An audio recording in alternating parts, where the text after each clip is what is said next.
मुख्यमंत्री योगी आदित्यनाथ ने भदोही में आयोजित इंडिया कॉर्पोरेट एक्सपो का किया शुभारंभ। कहा, भदोही, मिर्जापुर, वाराणसी जनपद ये पूरा एक हब है जो कॉर्पोरेट के लिए, ये वस्त्र उद्योग के लिए भी जाना जाता है।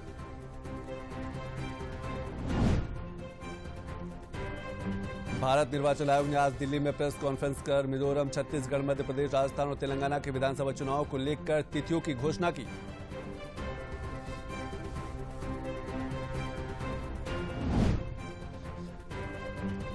मध्य प्रदेश में 17 नवंबर, राजस्थान में 23 नवंबर, तेलंगाना में 30 नवंबर, मिजोरम में 7 नवंबर, छत्तीसगढ़ में 7 नवंबर और 17 नवंबर को 2 चरणों में होगा चुनाव। सभी राज्यों में मतगणना 3 दिसंबर को होगी।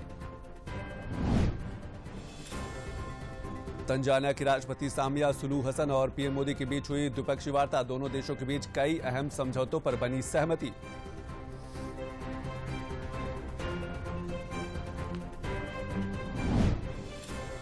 अपने भारत दौरे के दौरान तंजानिया की राष्ट्रपति सामिया सुलूहु हसन ने कहा कि इस यात्रा से राजनीतिक और आर्थिक विकास के नए रास्ते खुलने की उम्मीद है।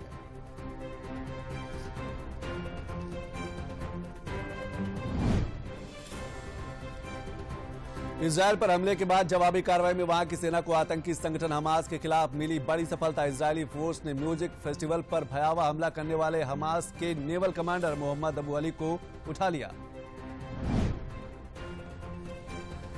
आगरा में बस का टायर फटने से हुआ हादसा, 35 लोग घायल, 9 लोगों की हालत गंभीर। मुख्यमंत्री योगी आदित्यनाथ ने सड़क हादसे का लिया संज्ञान। घायलों को तत्काल अस्पताल पहुंचाकर समुचित इलाज कराने के दिए निर्देश।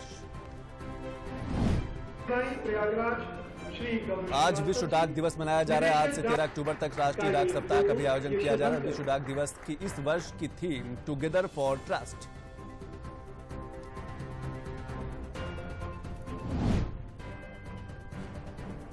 मथुरा में पराली जलाने की सूचना पर मौके पर पहुंची राजस्व टीम की किसानों से कहा सुनी हो गई। वाद विवाद के बीच किसान ने पहले खुद के ऊपर केरोसिन डालकर आग लगाने का किया प्रयास।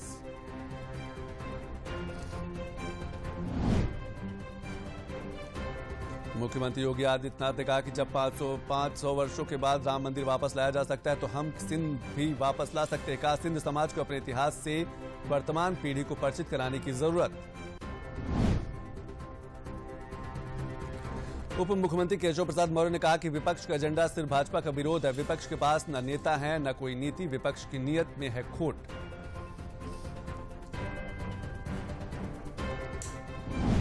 उप मुख्यमंत्री केशव प्रसाद मौर्य ने कहा कि मनरेगा श्रमिकों को हुनरमंद बनाने से अपनी आमदनी में बढ़ोतरी की जा सकती है। उन्होंने निर्देश दिया कि उन्नति परियोजना का क्रियान्वयन पूरी निष्ठा, ईमानदारी के साथ किया जाए।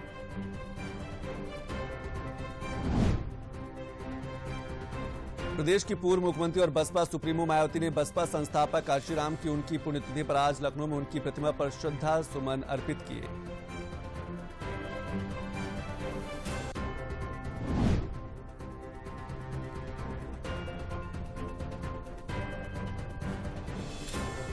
प्रदेश में ग्राउंड ब्रेकिंग सेरेमनी की तैयारियों में जुटी सरकार। 6.37 लाख करोड़ रुपए के निवेश प्रस्ताव के लिए भूमि तैयार। 13 लाख करोड़ रुपए का रखा गया लक्ष्य। दीपावली बाद किया जाएगा निवेश को अंतिम रूप।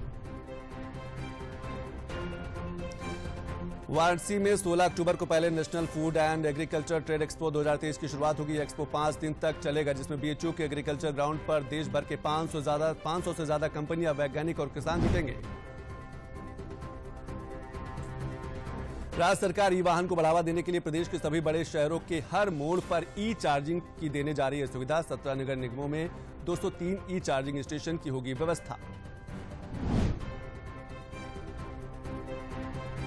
मर्यादा पुरुषोत्तम श्रीराम अंतर्राष्ट्रीय एयरपोर्ट से दिसंबर माह में प्रारंभ हो जाएगी हवाई यातायात सेवाएं। एयरपोर्ट निर्माण का 85% से अधिक कार्य हुआ पूरा।